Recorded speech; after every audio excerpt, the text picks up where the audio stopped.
What is the craziest rucking protocol you've ever heard of? Well, today we're diving into one I can pretty much guarantee you've never seen with one of our coaches, Tyler Miller. Tyler has been a strength and conditioning coach for over 15 years, working with pro athletes, combat controllers, and active duty CCTs prepping for their tier 1 selection and the pipeline. We get into his background, his time with the 2-3 STS, and some of the unique methods he used to build real world operators. Welcome back to the Infinite Grit Podcast.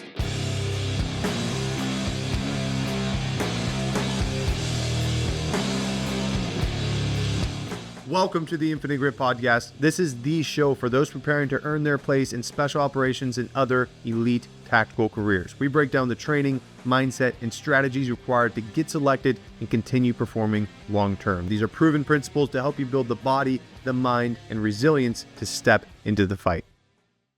And we're live on YouTube. We actually have 5,000 people watching right now. Isn't that crazy? No, we don't. I'm just fucking with you. You're like, no way, dude. That's insane. Well, cool, man. Welcome to the podcast. Welcome to the team. Obviously you joined the team in September, and in this short period of time, I have learned a ton from you on the strength and conditioning side. So I wanted to bring you on, share your story, share your expertise. So Tyler Miller, officially welcome to the team. Welcome to the podcast. Glad to have you. And first question is, how'd you get into strength conditioning in the first place, man? I was always an athlete growing up as a kid.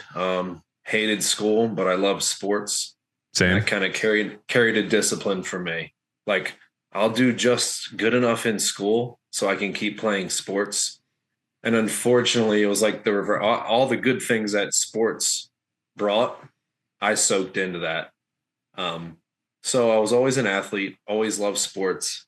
And I really didn't have a plan in my life other than playing sports. Then I realized that I was like, I kind of like practicing more than playing in the game. And then it was, I kind of like just working out with my friends more than I actually like going to practice. So I really just kind of fell into it. I had a really awesome experience at a private high school in Maryland named Calvert Hall College Prep. And in the time I was there, we had a gentleman named Lou Lombardo who had just come off of the Indianapolis Colts, and he was going to community college at the time to study for strength and conditioning. And in his spare time, he came back to his alma mater high school to experiment on us nerds, the football team. So I had a legit strength coach back in like 05, 06, 07. So he was like my first guy that I was like, oh, I look up to Coach Lou. So he kind of took me under his wing. I was like that token kid who, I would say I was a reliable player, but I was by far I wasn't getting looked at college for football. I was for lacrosse and track and field, but I loved football. My parents never let me play football until they're like, oh yeah, when you get to high school, when you go to that school that's like really good at football, sure, you could try out. And I broke 100 pounds my sophomore year of high school, and I might have been like a $135, but I was returning kicks, returning punts, playing slot receiver in Baltimore City. So nice. Yeah, it was rough. Big boys. Yeah. My nickname on the team was Twinkie. So if that nice. gives you any. Yeah. So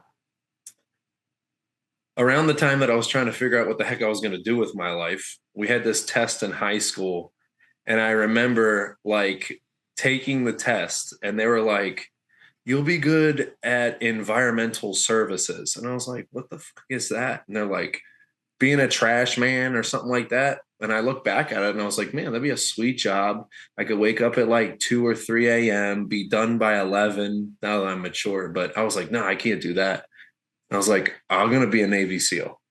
So me and my buddy were going to do Marines, and my sister was looking into the Navy. And once she got in, she was just like, you are going to do Navy. So my sister was a wounded warrior nurse. She worked out of Bethesda Naval Hospital. So like that was my military connection there. I graduated high school. And essentially I had the opportunity. My dad was like, please do more than 11 days of community college, because that's what I did. And I went to a college prep school. It was kind of just like brainwashed into me that like, dude, you need to go to college, because high school was an investment. Right. So I was like, okay, I'll do the community college thing. And kind of working at the Y as a personal trainer.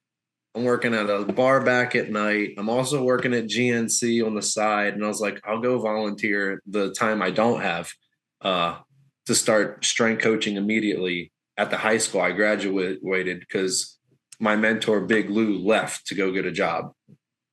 So I took over immediately, got into community college. And the fallback was always, I'll just go sign up with some recruiter at some point, and it'll work its way out. Yeah, clearly that never happened.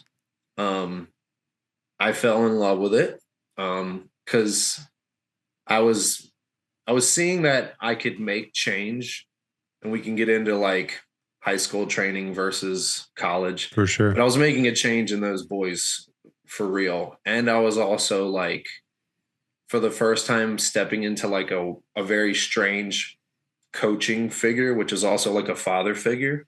And I've always wanted to be a dad. So I was like gaining practice with that, like kind of mentoring young men, being firm with them, discipline, like lining them up. And like, I really enjoyed that, which furthered my family was like, you're going to do really good in the Navy. So that took off. My best friend in high school, who also was not very good at football. He's probably not a literal genius, but to me, he was always a genius, because he freaking scholar, paid for school, really smart cat. He wanted to coach football. So our deal was like, all right, Duker, you're going to make it. Like, you're going to make it, and I'm going to make it. And you're going to be the football coach, and I'm going to be the strength guy. Well, Duker now currently is an NFL coach. I just didn't follow the same route and follow him into the NFL. Wow. I kind of had my veer off, but yeah, we were kind of like the same dudes with the same goals, and we networked the same people and just kind of ramped up together. So big shout out to Brian Duker. So anyway, me and Brian Duker went to the same university. After I went to community college, he didn't. He went to Towson University. I went to the neighboring community college. Now, Towson University might be 5-minute drive from my high school. So I was community college, going to the high school, and then I knew I was going to get, after I got my AA degree, I was going to go to Towson University and get a bachelor's in exercise science. And because I knew a lot about networking from my buddy Duker, it was 6 months before I went to Towson University. And I was like, I'm going to the football staff. I'm going to meet all the strength and conditioning coaches. So I went. I met with a defensive coordinator there at the time. Awesome dude. And then they all introduced me into the strength staff, and the strength staff could care less about me. They were like, who the fuck are you? I was like, oh, I'm just a guy, and I really want to be a strength coach. And all of them at the time were probably like, you don't want to do that. Yeah. And yeah, I was like, I'm going to do this. And they're like, yeah, whatever. Like, well, just like talk to us when you get here. And I just didn't like that experience. So the very next day I went straight back and saw them again. And I just kind of was annoying, and I just kept poking until I went to school there. And it was a very weird situation, because I was this weird voluntary undergrad coach who had coaching experience.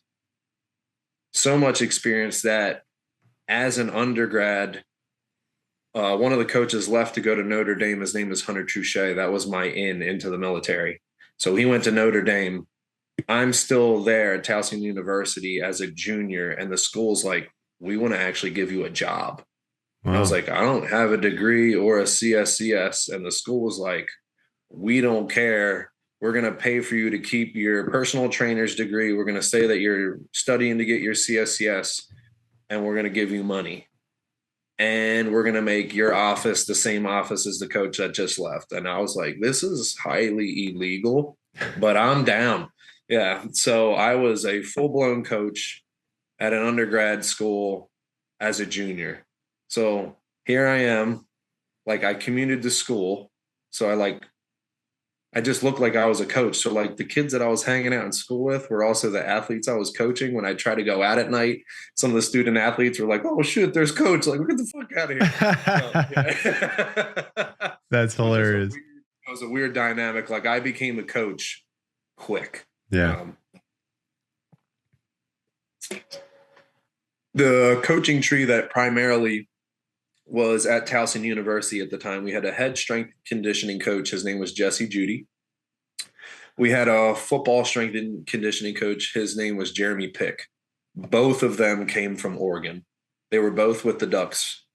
Jeremy Pick was there for, I believe, 13 years before he came to Towson. And then the head strength and conditioning coach was at Oregon for, I believe, 2 or 3 years. So I was already like learning all the methodologies at Towson University. And I was there for like 3 or 4 years before I got the call to go to Oregon. So at Oregon, kind of, they already knew like everything that I knew. So like I wasn't like a normal graduate assistant. I was just being thrown teams and like kind of hit the ground running. We were very successful at Oregon at the time in sports. Like I was just very lucky to be there when they were like prominently number 1 or 2 at the time in almost every sport, it seemed. Yeah. Football. What year was this? Anywhere in the time frame of like 2012 to 2015. Got it. So they were the year they went to the national title was, I believe, the 14-15 season. Damn, and you were there for that. Mm-hmm. Yeah. So kind of rewinding, I'm at Towson University.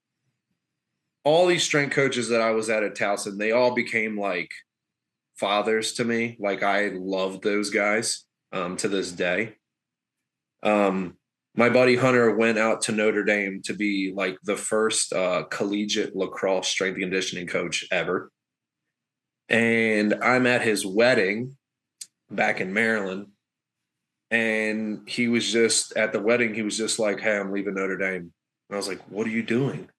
He's like, "I'm going to go work with Navy SEALs." Even though he got a job with the Air Force to go work with combat control. We just didn't know anything at the time. And he kind of looked at me and he goes, "You'd be perfect for this." And I was like, "Well, I guess that's what I want to do now too." Cause like there's the guy that developed me is going this way. So every single month I called Hunter up and I was just everything that he was learning, I was learning. And I was just planting the seed. The first job that they offered me was a job in England. I turned it down. I didn't want to leave the United States. Then they offered me a job at Okinawa. I turned that down. I didn't want to leave the United States. Looking back at it, I was like, dude, those are sweet gigs. I don't know, man. And then they offered me a job at Keesler, which was the old air traffic control school there. Turned that down. And then I was on my way to the 21st STS, which was in Fayetteville, North Carolina. Okay. I was leaving Oregon. I went back home to Baltimore for like a 4-week in-between job type deal. And then I remember my buddy Hunter calling me up, was like, "Hey, we've had a massive change of plans. Like, I'm actually going to be your boss now. I'm becoming the director of this whole dang operation and special tactics. I'm giving you my job in Florida. You're moving to Florida now." So I was like, okay, I'll go to Florida now. I was like, "Where are you going to be working?" He's like, "In Florida too, across the flight line." I was like, sick. So plugged in there. And then it started my career at the 2-3 STS. I believe I was 25 years old at the time. Dang. So like I'm sitting at my dream job at 25 years of age. I'm also the average age of the operator in the squadron, which a lot of the older types on that base at that time did not like. But the boys on team liked it because like I could talk like them, think like them. It was good. It was good for us. Because at the time, I was essentially tasked to we need you to change the culture. We need these guys to see you as an asset and not like, because the POTUS contract was started, I believe, in 2012 or 2013. So all these professional sports models were going to get embedded into these units. And I can imagine at the time, it's just like, you're here to tell me how to freaking work out. Right. Like, I don't need that. And like, for the most part, no, you don't. But like, you also don't understand that like you're stressing yourself out too much, that it wasn't going to extend your career. So the way it was taught to us, whether it was accurate or not, it was like each one of these dudes is like a $2 to $4 million investment. And the shelf life of this product lasts about 4 years. We would like you to make that last 8. So I was there really not to make people bigger, faster, stronger, but to make them reliable, more durable, to open up access like to them that they might have not have had. Mm-hmm. Patch wounds, like, so that's what it became.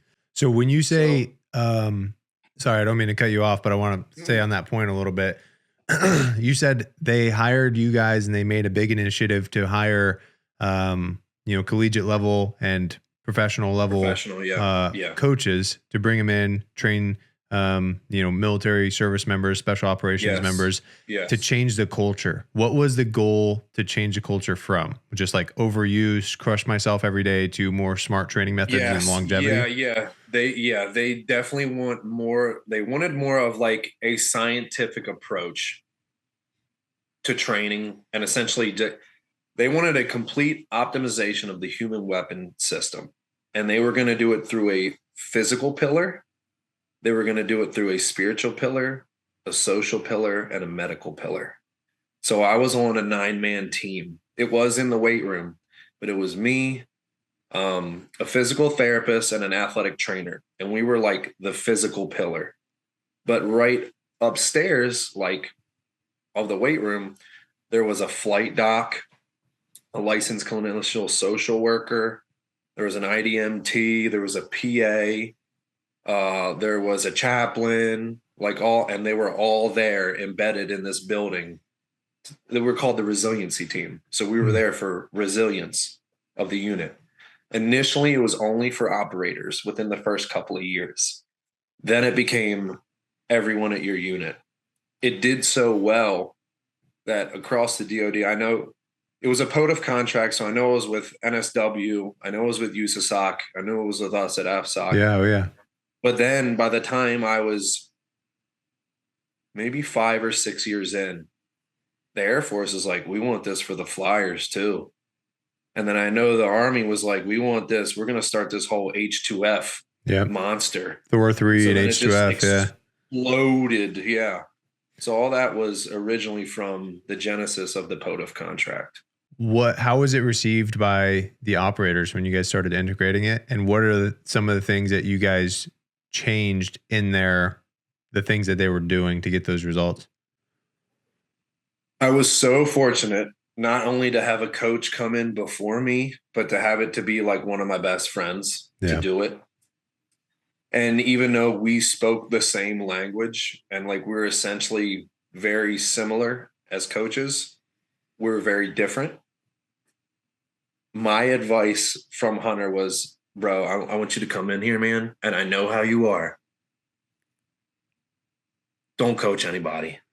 He's like, as soon as you try to like grab them and like, he's like, they're not college athletes. They're not professional athletes. Like, you got to earn the ability for them to want to coach you. He's like, so my advice for you is whenever they are all working out, you need to go in there and work out. And he's like, and as soon as they see that you're stronger and faster than every one of these Joe Blows in here, he's like, they're going to actually like maybe come up to you and be like, hey, what's some advice on this? What's some advice on that? So that's exactly what I did. That is outstanding advice. That is because exactly what I did. I used Thor 3 both I was in the 160th training up for selection and inside a group, and they were great. No, gripes with them. But I was a young guy who had experienced some success in the military, and I at that point, when you start, your run times are good and you're like, Yeah, you're seeing the tip of the progress. spear. What do you need these guys for? You think you have it all figured out. Yeah. So if I would have been in that position, and there were times where I went to him and it was like, this guy is clearly out of shape. Like, what is he going to tell me, type of thing. So I think Exactly. I think that's great advice. So really good way to implement that. So I went in there and just started lifting. At that time, I was a highly nationally ranked Olympic weightlifter. So like I'm throwing over 250, 275 pounds over my head and catching it in a snatch. And these guys are like, what in the F is that? Yeah, it's disgusting. I weighed about $165 at the time too. So it was just like, it was ridiculous. So that's what I did. And essentially my ultimate goal was just like, who are like the 4 or 5 alphas in this entire squadron, like the greatest athletes. I'm going to make friends with them, and then they're going to go chirp in the team room, and that's how I'm going to gain influence over this whole thing. That's what I did. I also wasn't like, this is how we're going to train. I said, these are 4 options for you. There's a way to train like a power lifter, but it was also like a power lifter who's an operator. Yeah. A way for you to train like a general athlete who's an operator. A way for you to train like Olympic weightlifter. And then a way for you to train like you just want bands, some dumbbells, and you want to be outside. So I had these 4 programs they could choose from. And then after that, they were coming to me for like personal programs. So I was just making tons of personal programs running these 4 things. Yeah. Wanted to start making something like for more buy-in. So I came up with this thing called the Operator Games. It was just a carbon copy of the CrossFit Games. Okay. But with more tactical stuff, which was fun. So we would do like, all right, each team, there's like 5 teams at the time. I was like, bring me your top 6 candidates, and that's going to be your team, a team of 6. I was like, I'm going to have 6 events, and they're all going to be crazy different. So like, you need to bring me a team that has a guy that can go forever, a guy who's ridiculously strong. So I just set up all these different events that were crazy different from each other. And the teams were like, all right, you go out for that one. All right, you go out for that one. And that's the way I sold it to my commander. I was like, this is going to be completely safe because the guys are highly specialized in these things. And I got the dietitians to come like do shakes. I had coffee. We essentially, the whole squadron came out and just watched this.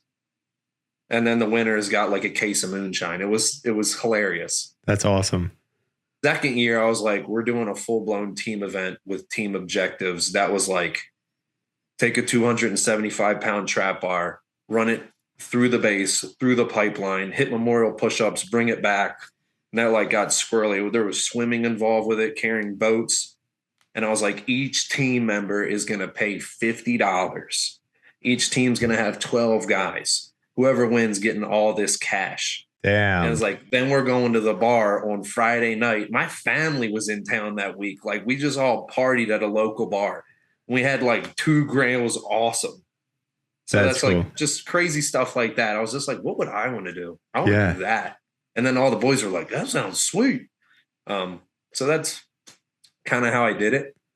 But then as the buy-in was there, I was like, okay, I should probably create the best way possible to be an operator. And in order to do that, I really needed a good counterpart. And I was fortunate to work with the best athletic trainer that I think exists on planet Earth. Her name is Trish Kikase at the time. Now she's Trish Long. And she worked for Andrews Institute at the time, which was right up the road. So I snagged her. She was on my team. And I trained her to be a strength coach. She lifted with me every day. So I had like a force multiplier, if you will. And we developed a plan. It was on Train Heroic. I wanted it to be on app so I could reach guys overseas, TDY, etc. For sure. And the plan was unique in that it was movement-based categorized. So, for example, I had tier 1. Tier 1 was maybe like 15 guys at the squadron. They were extremely highly capable movers that didn't have any movement faults. They were really easily coachable. And then I put them on that program. So that was the one I programmed for first. Then I had tier B, which is like the blue. That was about 80% of the squadron was on that. That was about 1 or 2 movement faults, usually like an overhead archetype or like, oh, my ankle range of motion. It was like, so we had that. Then we had a lower tier off that of like, I have 3 movement faults. And then a tier off that was like, I cannot spinal load. So everyone could train together, completely together as a troop, as a team. They would everyone would be in the same space, so to speak, but not everyone would be doing the same exercise. Right. So it'd be like progressions off progressions off progressions. And that worked tremendously. Got to do a lot of cool things on the team. Unfortunately, just because it's war, people get shot up and blown up.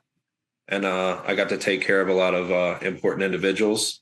If it wasn't for one of my best friends, Chuck, I wouldn't be working for you. Yeah, Chuck's the linchpin. Chuck and CJ, deployed together, and we're on a mission where Chuck got injured, and through that connection, we met each other. So super, like I said, super fortunate to not only meet you and have you part of the team, but meet Chuck and be integrated into the whole kind of community that you guys have had, but I'm starting to, be part of, which is really cool. We'll have to do a podcast with me, you and him. Oh, I know. Yeah. As soon as I want to get you guys out to Arizona, and we'll get the whole studio and, hang out in there and get an in-person one in. So how long were you out with the 2-3 STS? About 8 years. 8 years. That's awesome. And can you explain just briefly what the CCTs and 2-3 STS even is for the guys that don't know? Yeah, I'm definitely going to butcher it, but essentially in the Air Force at the time, right now there's about 4 different careers that you get into. The majority ones are combat control and pararescueman. Off that, they have something now called special reconnaissance, and then TACP or TACP. The combat controller, which is like their bread and butter, is the gentleman who can call close airstrike support or any type of strike. So he has access to anything in the sky to use to drop bombs. And he's a shoot, move, communicate asset and communicating with airplanes and laying down the thunder. Again, there's probably much more, but I'm just a strength coach. Right. Pararescuemen, they're kind of a jackknife of multiple different things. They have quite an array of specialties. Most PJs are actually not actual ST PJs. Most PJs might just be at a particular unit that's helping people search and rescue. There's a CSAR missions where they're rescuing people from cliffs, mountain, water, you name it. But the STPJ has to have all those capabilities as well as shoot, move, and communicate.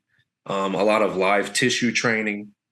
And as you get higher up onto the tier, like a tier 1 PJ, they're really extraction specialists. For sure.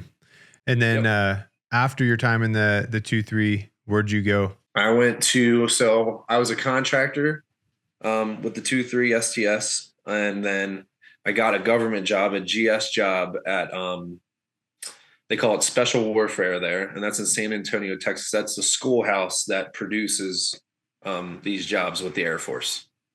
And so go ahead.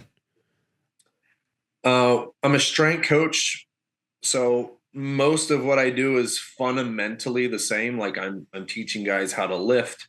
But at this job, it's more of like divvying out the rucking, the running, the calisthenics, and my job in the particular part of the pipeline is to get guys ready for combat control school. Mm-hmm. So essentially, I'm like the last little push they have before they go to North Carolina. And training wise, what things like tactically and like a training program look different from that final push before they go to combat control school versus somebody who's already on a team and operational? What things are you looking at and tweaking like massively the big, different. the big things though. I know we can go in the weeds and do it, but like, what are the wave top focuses of them? Yeah, the main focus of someone who's assessing for this type of a career is running capability, cal capability, swimming, and rucking. But primarily for where I was sending guys, it's just running, cals, rucking. Those are like, if you can't do that, you're not getting a beret. You're not even going to be looked at to get a beret if you can't do that. And there's the standard to get into the pipeline. There's the standard as you go through the pipeline. And then there's like combat control school standard way up here. And then they say like, oh, all you need to be able to do is 7 miles with 75 pounds at a 14:30 pace. And it's just like, no. You need no. We're talking like upwards of 110 pounds, also being able to carry jerrys and being in tank trails, and it's ugly and necessary. Yeah. So how do you like when someone comes in? Yeah. So the difference between that and someone that's at an operational unit, the operational unit is just like, there's always that depends as a strength coach. Is the best word ever used. Yeah, for sure. Depends. My job there is to refine and tweak some things and deploy stress to help them throughout a career. So that stress might be a little bit different. It might not even be that incredibly physical. It might be like mobility and tissue stress, because things might be so locked up or certain muscle groups might not fire correctly, that if I can just kind of get that last little 3% out of you, it opens up a whole door. And it's like, oh my gosh, my T-spine hasn't moved like that in 8 years. Yeah. You're like, dang, my shoulder feels better now. And now my knee doesn't. Yeah, it's a way more professional setting. I was training guys in groups, but really the group training is just to maintain fitness. Maybe you're trying to get a little bit stronger, but it's really me like having a relationship with a guy and being like, I know he's in pain when he's doing that. After your session, you're on a table with me and the athletic trainer, and like, we're going to fix this. On the schoolhouse side is like, we got this amount of weeks. I understand that you have free fall, you have dive, you have SEER school, you have all these things that you need to get done. How can we bring your 3 mile time down by 1.5 minutes in 12 weeks during all that? How can we get you used to a heavy ruck? How can we? So it's just a different game. The schoolhouse is so specific, which makes it easier. It's like, no matter what, you can't escape these things. Yeah. So you might think you might need this like cool little secret sexy exercise. You really don't. You need a high dose of specificity, but it is the dosaging of those stresses. It's kind of like when I first started years ago, the amount of stress that some of those cats could tolerate is not the same of the guys that I can that I dose stress to now. It's just not the same. Or to better phrase it, if I could do it to 12 out of 20 guys initially, I might be able to do it to 5 out of 20 guys now. And that's just the recruitment class that you could currently have. Then the next class after that, you could deploy a whole bunch more stress, because that class there's a bunch of dudes that have it, whatever it is. So you're kind of learning, like, what can I do with these vehicles? How do they handle this track, this terrain, this chassis? How does it move? And like after like 3 weeks, you're like, okay, I know what these guys need. And sometimes, like I've talked to you about with rucking, sometimes I've had a group of dudes that just really stunk under load.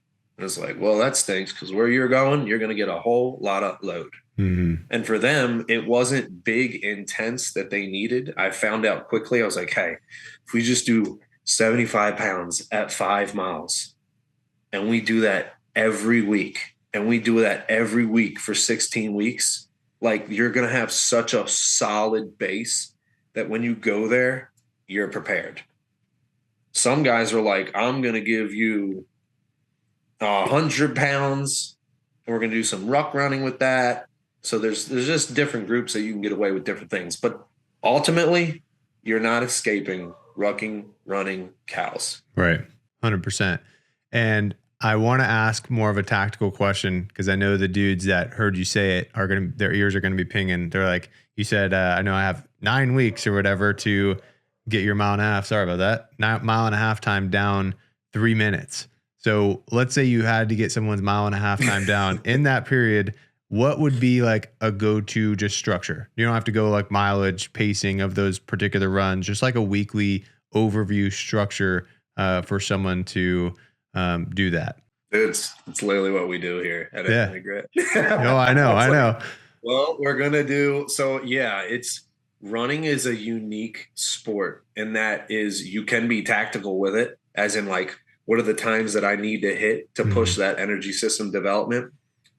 But it's also like it's very much like just being in running, you're developing things that you don't understand, and you're developing technique that you don't understand because it might not be that intense because people can do it forever. We'll talk a little bit later in the podcast about skill. Remind me about that. So Monday, you would think the central nervous system is ready to go because the weekend has happened.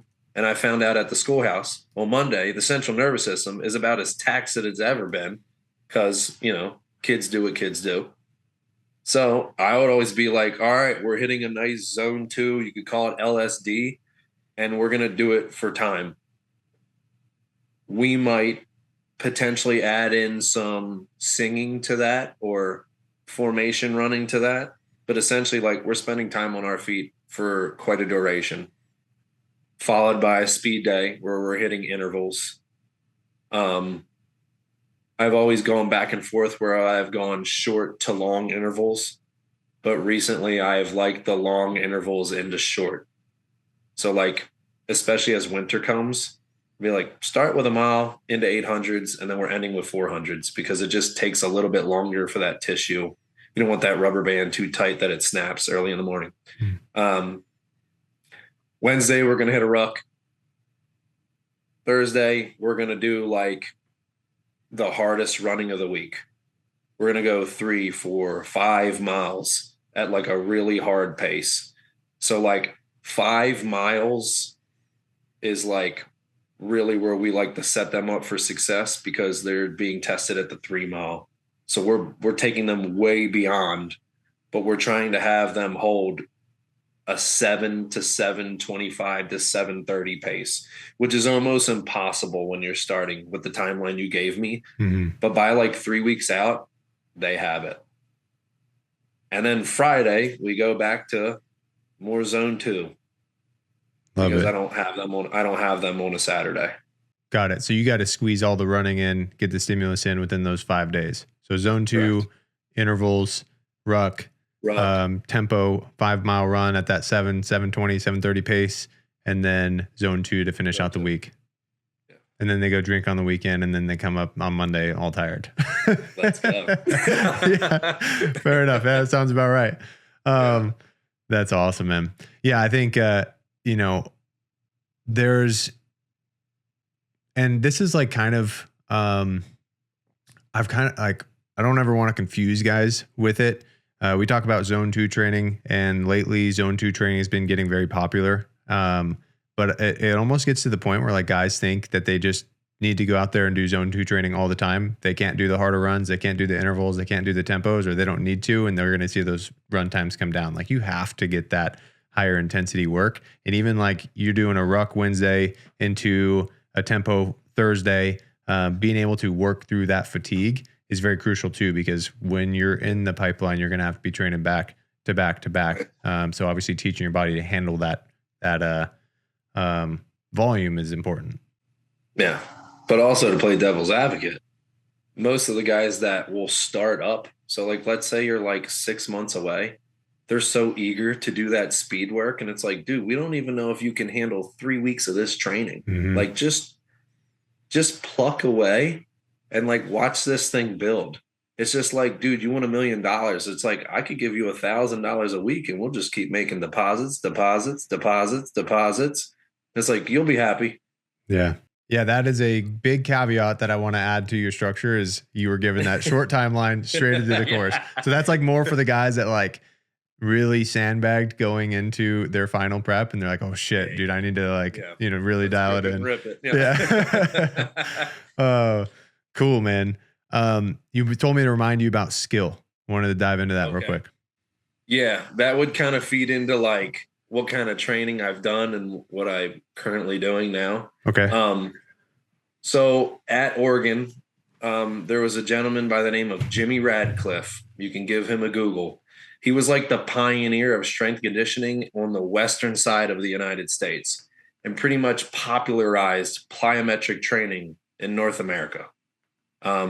Jimmy is very famous in the track and field world, and he is known to be the producer of many of the fastest athletes on planet Earth. At the time at Oregon, his motto and our whole system was revolved around this concept of bullets over bowling balls.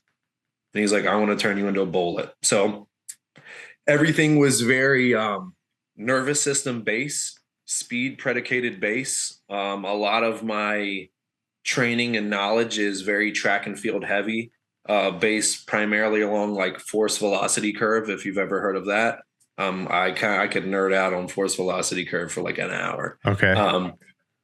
So within that, part of what Jimmy did was he's an extremely great coach at teaching skills and motor unit learning or recruitment thereof. So not only like, can I get you to recruit faster, but like, I'm going to present the back squat. To you, you see a lift. To me, I see a skill, like a baseball throw or a javelin throw. So it's really like, I'm going to teach my coaches under me to dissect movement as a skill or sport as a skill. That way we can easily pick out what makes that skill effective, as in like the moving parts of the body, what makes it ineffective, and like where does durability need to be. And then also you separate skill from energy system development. So it could be like a soccer player. I'll watch the soccer player's biomechanics, but I'm not watching the soccer player like huff and puff and run and all their mileage yet. I'm simply dissecting how that body moves, how it could move better, how it could move more from night to night to night. And then eventually on the backside, I'll come in and be like, oh, conditioning, right?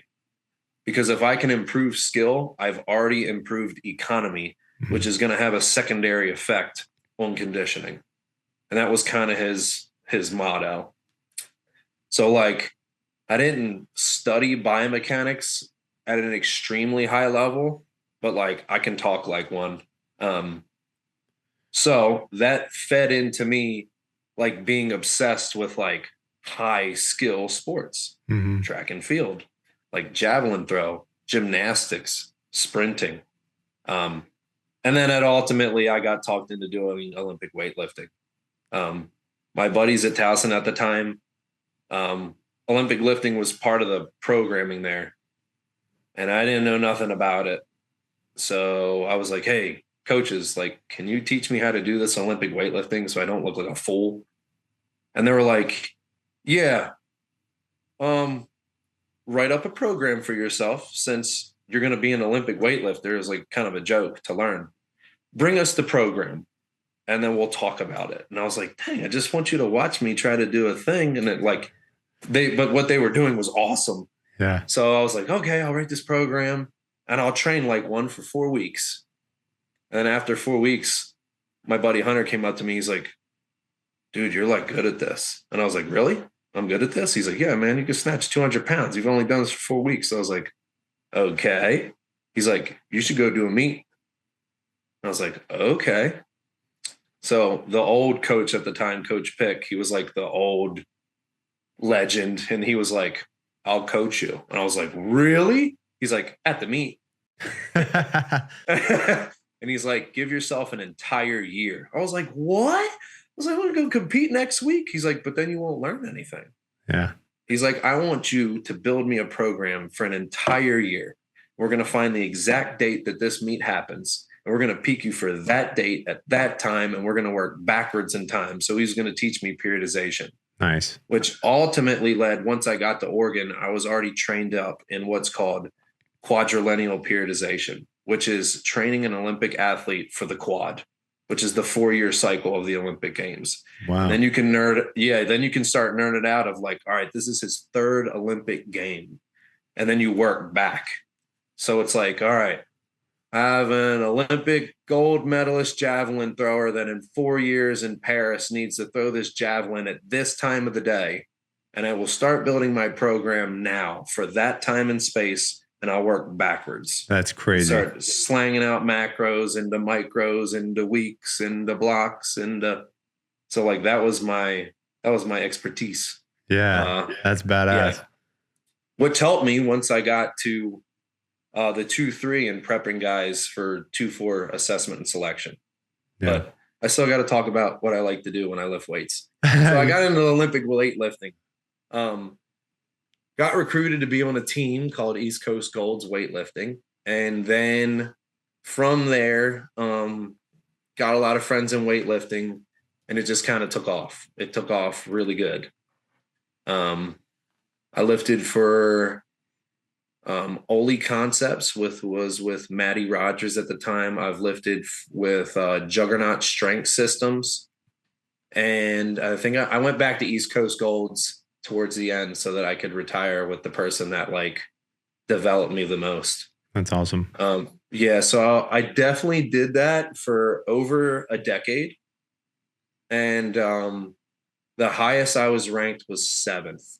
It was kind of like I was good at it. I could pick up the skill, but I'm like way too tall and way too kind of skinny to be a solid Olympic weightlifter. 7th in the nation or world?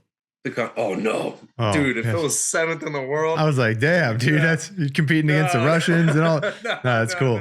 Essentially, when I say 7th in the world, one time at nationals, I took 7th place because a bunch of guys ahead of me bombed out. They didn't make any of their lifts. I probably should have been like 20th, but I just happened to be 7th at the time on that day. Nice. And then next year I didn't compete, so I went from 7th to nobody. Got it. That's just kind of how it works. What kind of numbers do you need to hit to rank at that level? So the weight class I was at was a 69 kilo weight class. I'm trying to think. That's like 150 something, 159, 160 maybe. I could be off, so don't completely judge me on the kilo numbers. You'd have to snatch at least 275 pounds and clean and jerk at least 330 pounds to be competitive. Nasty. At that. Yeah. That's It's really good. That's crazy. What was your max? Like, what was your PR? I remember you said you went back and competed one more time and hit your PRs. I don't know what it is in pounds, but it's 123 and a half kilos. So I know it's like. Let's see. Calculator. Yeah. 123. 123 and a half. Yeah. 271. Yeah, it's less than 275. And that's a snatch? Yeah. That's disgusting. Yeah. And then the clean and jerk in competition is about 330, but in training, it's like really like 345. Wow. But I never did it at like the body weight that I kind of am now. Now I still do that kind of lifting to this day, but just way less aggressive. Yeah. I want to dive into that real quick, but you brought something up that I want to bounce back to, and then we'll hit your personal training now. You mentioned prepping guys up for the 2-4 STS selection. What does that selection, obviously what you can talk about, what kind of stuff do they do?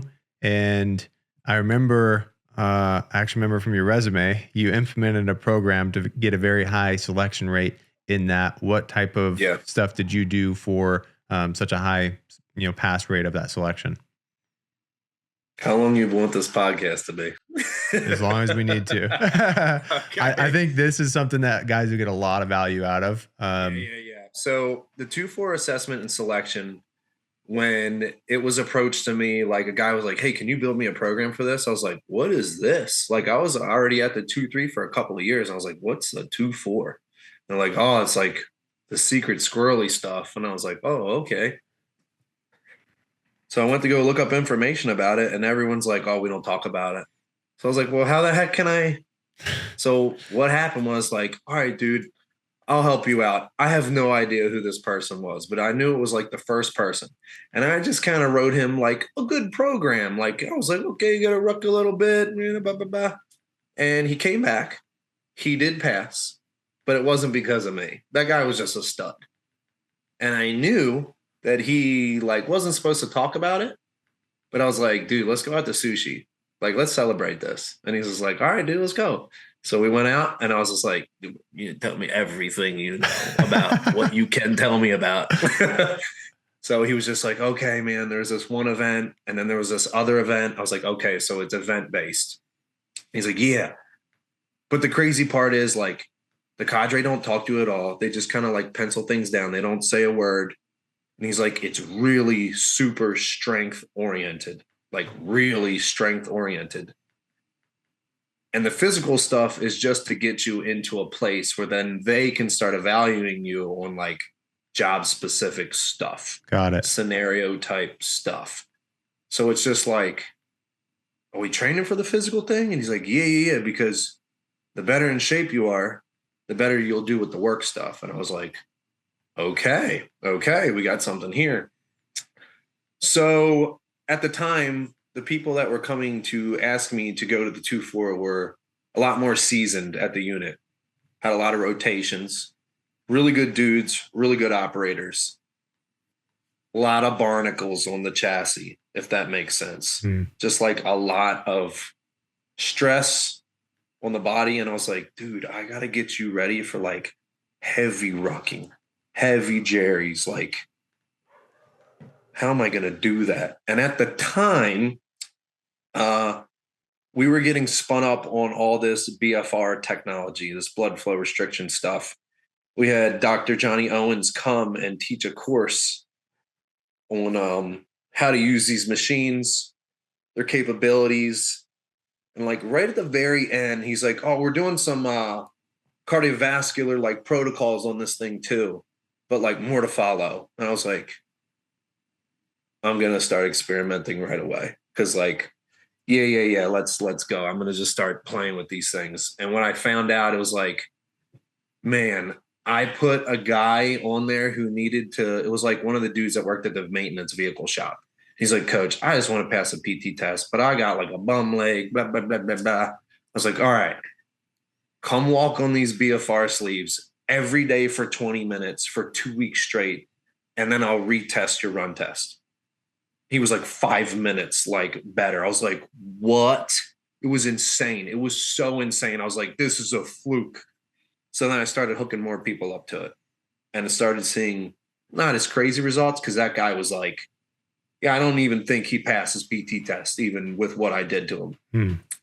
But I was seeing like this huge aerobic benefit. I was like, oh my gosh, I'm going to create a rucking protocol with this.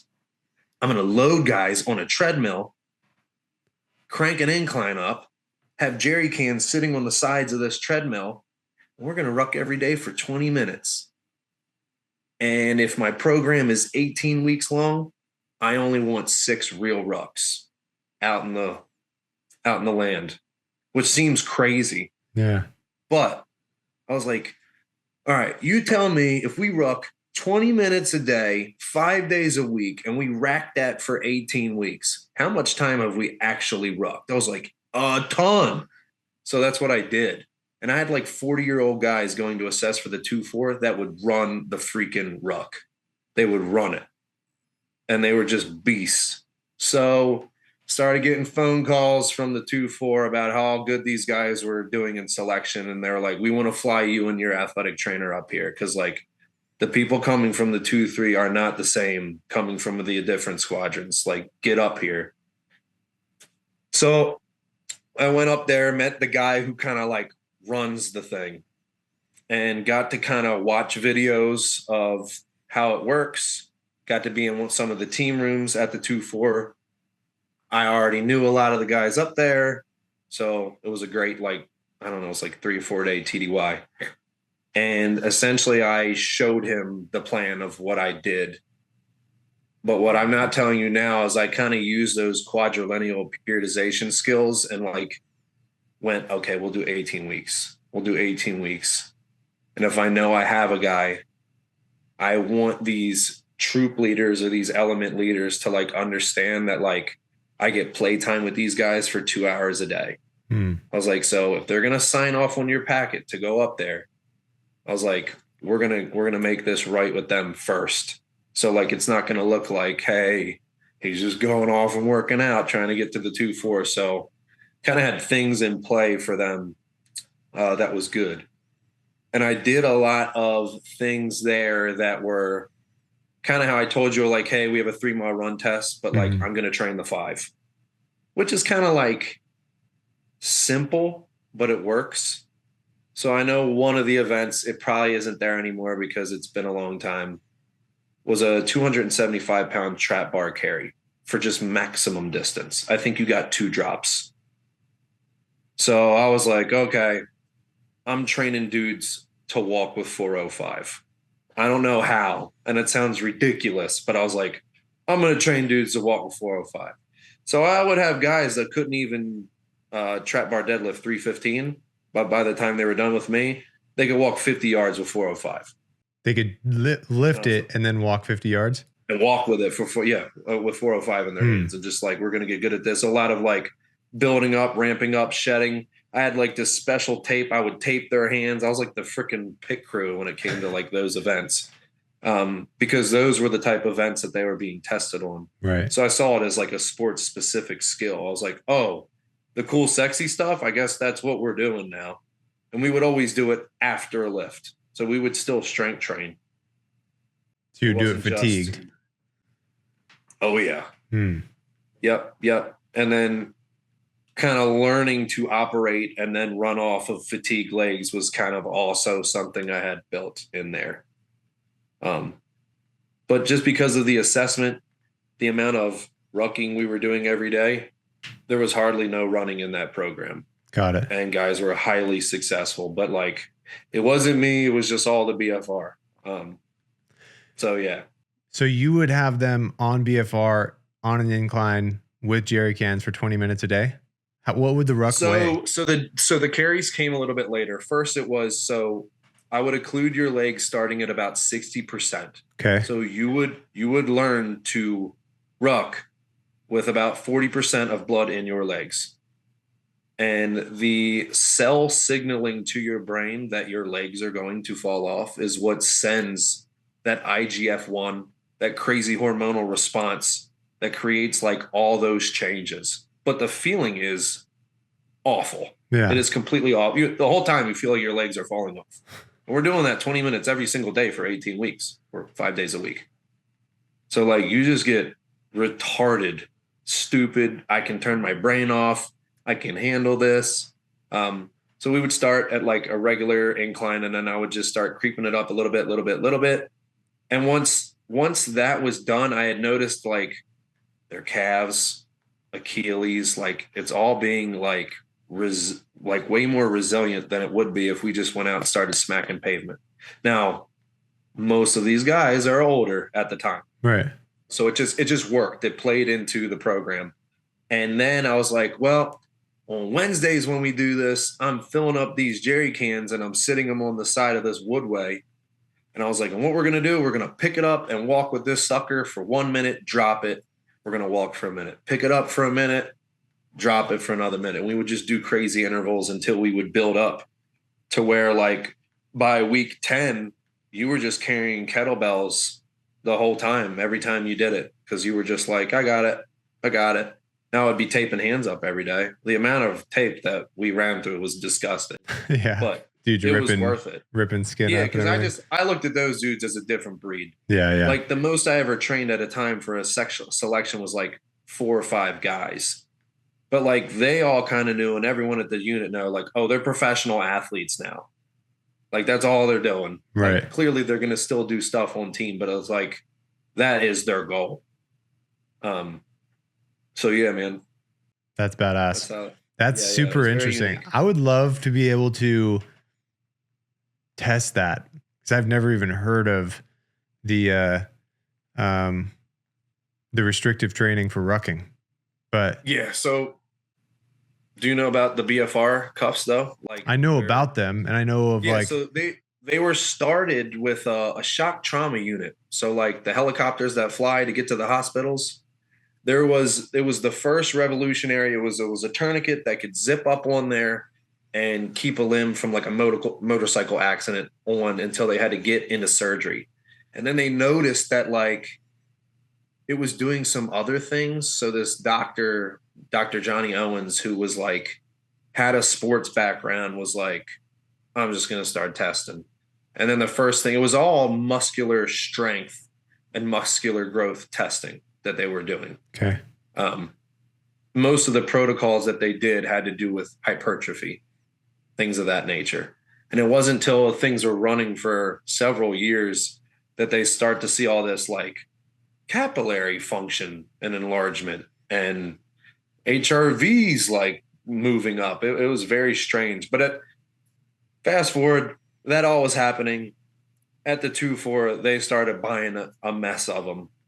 And there's guys up there currently right now that like the only type of training that they do because they're quite old is like they come in on Monday, Wednesday, Friday. They hit 4 to 6 exercises with BFR sleeves on their arms or legs, and they call it a day. It is extremely difficult, but like they leave, they have this nice, huge hormonal response. They'll feel flushed and recovered afterwards, and they go about their day. Interesting. Yep.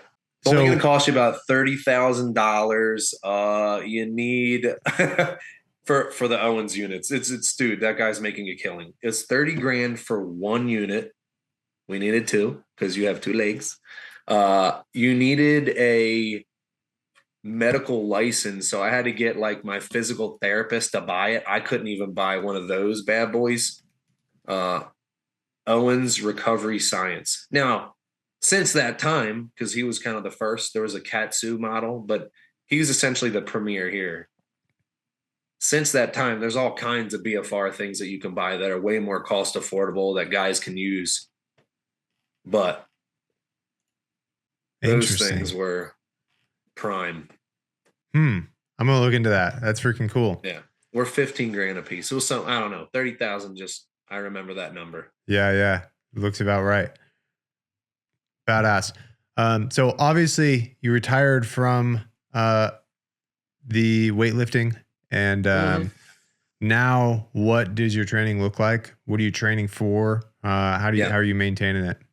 Yeah. So I like skills and I like speed because that was just what I was indoctrinated with. So I love plyometrics and I love sprinting and I love Olympic weightlifting. So like I try to hold on to those things as long as possible. And I still do them to this day. You put out a video about like older guys and not sprinting. Yeah. I used to have like this educational board when I came in. I was like, every Monday at the unit, when I was back at the 2-3, I was like, we're going to do sprinting after we warm up. And some of the guys were like, we're going to what? I was like, yeah, man, we're going to work on 20s and 40s. And they're like, okay.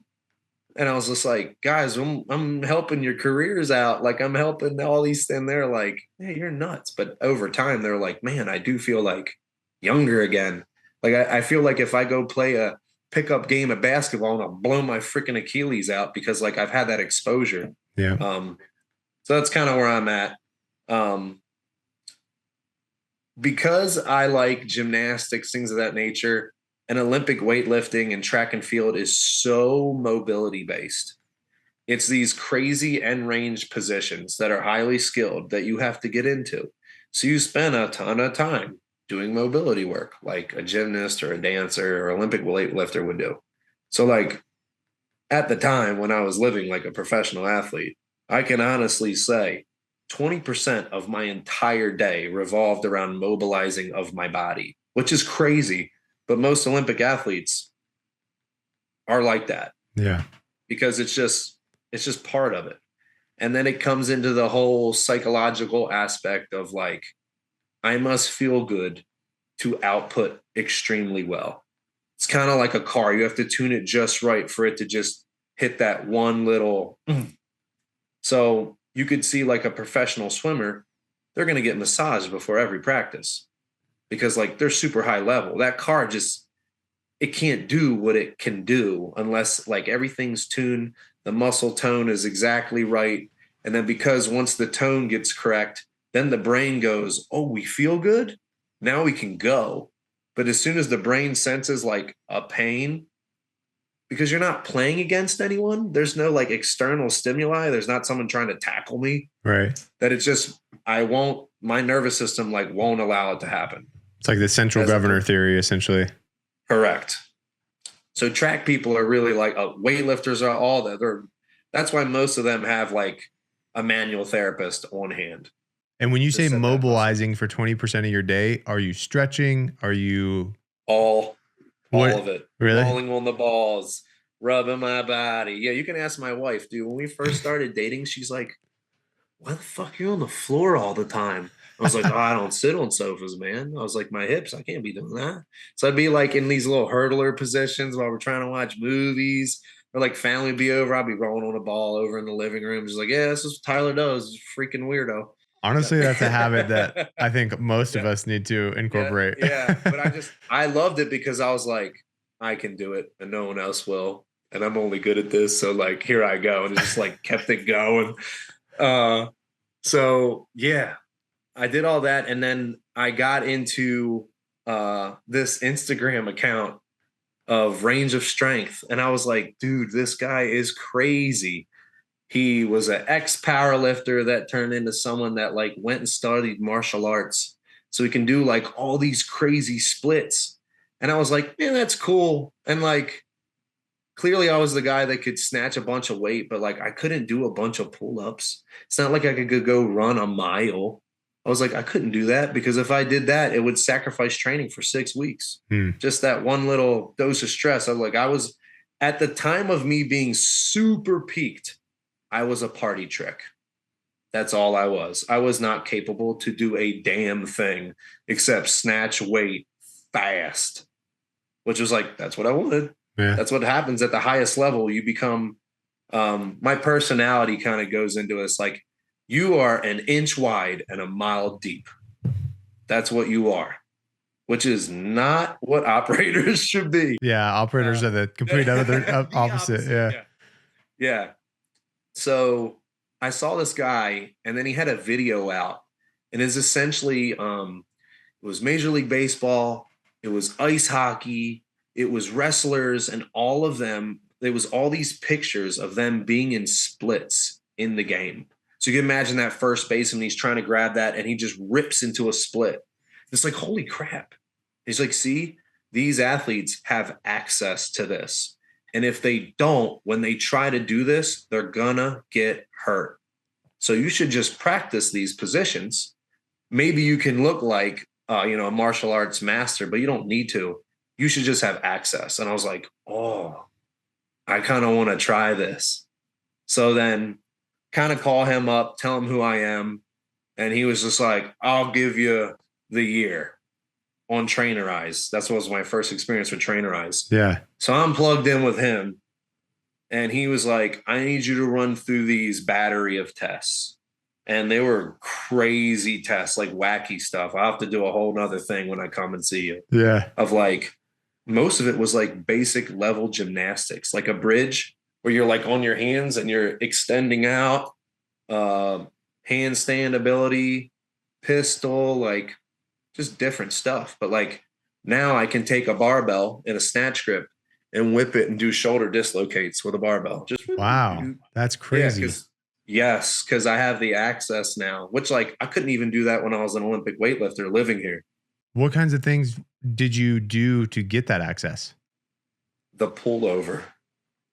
So he started me with a dumbbell and was like, we're going to do dumbbell pullovers, kind of like the knees over toes guy. And we're only going to do them for range. Okay. Like then straight arms, you get good. No, it was bent. Okay. And he was like, there's this tissue back here in your shoulder. He's just like, we're going to lengthen all that out. And I'm like, okay. And he's like, do you feel comfortable with that? And I was like, yeah, this is easy. I'm an overhead athlete. He's like, all right, we're gonna get strong as shit doing this. I was like, oh, cool. So then I was just getting pumped. And he's like, okay, I want you to warm up for that strength stuff, doing a straight arm version of that. I was like, okay. He's like, and before you do that, I actually want you to hang from a bar in what's called an eagle hang, which is like that. You like reverse grip. I can't even do it, but you hang from the bar in this reversed position. Okay. And it's just lengthening all this stuff out. And I'm just looking this eagle hang. Where's that come from? It's like, oh, that's gymnastics. It's like they learn how to do that like day one when they're little. And I was just like, oh, I just never been taught this. And he's like, yeah, it's Eastern. I was like, oh, okay. So then it was like, all right, let's go on a mild incline. I'll send you a video. He's like, let's take an easy bar. You're going to do a pullover with that.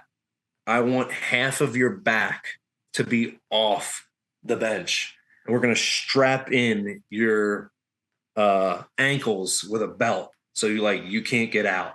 So then I was doing like the javelin pullover. So I was just whipping this thing back. He's like, all right, load it up. So I was like 25-pound bumpers just going whoop and all the way back. So I was gaining all this extension mechanics to where like my T-spine is like elite, perfect extension. So immediately I was like, my team's doing pullovers as a warm-up for anything that involves thoracic extension. Then it was, hey, do it with a barbell. Now do it with a snatch grip and see if you can go completely dislocate. And I was just like, okay. Meanwhile, I'm doing other exercises like the crucifix lift, where I had like 20-pound dumbbells. I'm standing up, and with a straight arm, I'm bringing them all the way down and coming all the way back up. So I'm working all this like straight arm strength. He's getting me on gymnastics rings, having me do like the skin the cats, which is nothing but a shoulder dislocate hanging from rings, like all the L holds like a gymnast. But then he's also like, yeah, we're doing 5x5 in the deadlift. We're doing zerkers. We're going to do a deadlift from behind your back. Like, we're going to do all like the old time bent press stuff. Yeah. Turkish get ups with a barbell, just like strongman stuff. Yeah. But his whole thing was like, this organized spine stuff, like, only came about like through the 80s and like professional. He's like, everything before that was not. And he's like, if you look at like these athletes that have access to this stuff, he's like, it's like, dude, you should be able to do, I remember he made me do a Jefferson curl with my feet on an angle board in the Zercher. So I would like fold like a Jefferson curl. Right. And he's like, and then when I'd come up, I would hinge. And he's like, no. I want you to come up with a rounded back. He's like, we're teaching this range. He's like, you're going to actually get strong in this position so that when it happens, you don't seize up and have a muscle spasm. Yeah. He's like, you don't have to get like strong. He's like, I just want you to have access to it. I was just like, oh, this is so wacky. So then I was like, can I do weightlifting again? He's like, yeah. Try it 2 times a week. And like, I did 6 weeks of weightlifting and I was like, I'm within 85 to 90% of my numbers. I was like, this is crazy. Just from the access. Yeah. But like other stuff with my knees, I've always been plagued by like really bad quad tendonitis.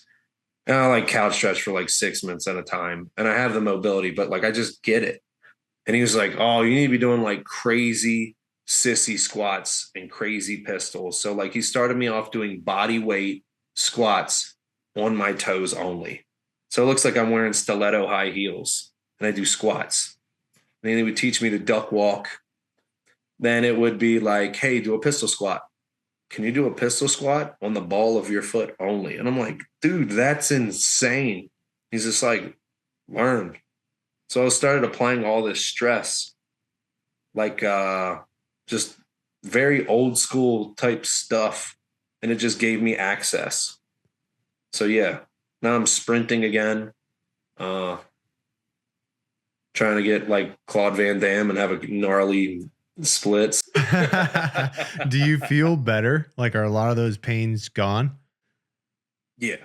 Like you just But feel. it brings about new pains. It brings about new pains because it's like as you're lengthening the adductors, which is like the muscle no one, like especially men, don't even want to go there. For sure. You start to get all these pulling sensations like in your groin because that's where it's attaching, like on the hip. And that's where it's like you can't just stretch that all the time and expect good things. It's like you actually need to be strong in your groin. So I do like a side lying position where like I take my bottom leg and actually do leg raises and do like a lot of Copenhagen's to like keep it strong. Like so you're activating the muscle and it's not just being taut, pulled on. Got it. Yeah. But it's really it's wacky. The only way I can explain it is just like look at the dude's Instagram. That's what I do. Yeah. It's bananas. That's cool. That'd be fun to try right now. Yeah. I know deep down my heart, I'm too much of a skill junkie to be doing all this wacky random. So at some point I'm like, I'm going to figure it out. But as of right now, that's what I'm doing. But I also think a lot of like of learning new things like that is developing skill. I kind of, I mean, I told you on the call today, but I started playing baseball again recently, just like, hobby, couple hours every couple weeks or whatever. But I started swinging a bat again and I haven't swung a bat in 15 years, but I've been training for 15 years and I'm stronger and I understand how to engage certain muscles and my proprioception is better. So now, like I like took a video of my swing now versus a video when I was like at my peak playing baseball, and my swing in a very short period of time is better than it ever was. And I think I think it's a lot of it is like I'm able to control my body better. So I think you have an understanding. Yeah, I think learning different, like building different skills, learning different movements, learning different exercises that may be new to you, is increasing our motor unit recruitment and just getting us better at controlling our body. And it transfers over. Obviously, we need specificity for the sport or whatever we're working at. But I think just a general change in movements over time, not every workout, is developing that.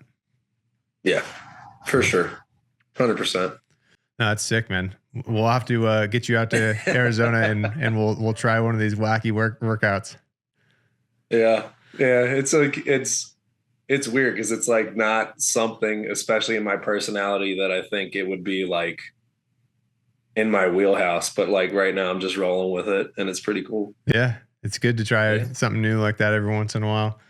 But cool, man. Well, I appreciate you hopping on today. Kind of like you and I talked about, I wanted to do this one to introduce you and kind of for the guys watching, like they're going to see a lot more of Tyler, and we're really going to, leverage you and your expertise and your knowledge, your deep well of knowledge with strength and conditioning. So I look forward to nerding out on some of these topics that, we touched on earlier today in full future podcasts dedicated to those and helping guys, ultimately get to where they want to be. So again, appreciate you, man. And do you have social media at all? Do you have an Instagram? I would say no. I haven't probably posted on something in a very long time. Cool. Yeah. Well, follow us to follow Tyler. Yeah. Cool. All right, guys. Appreciate you watching, and we'll see you in the next one.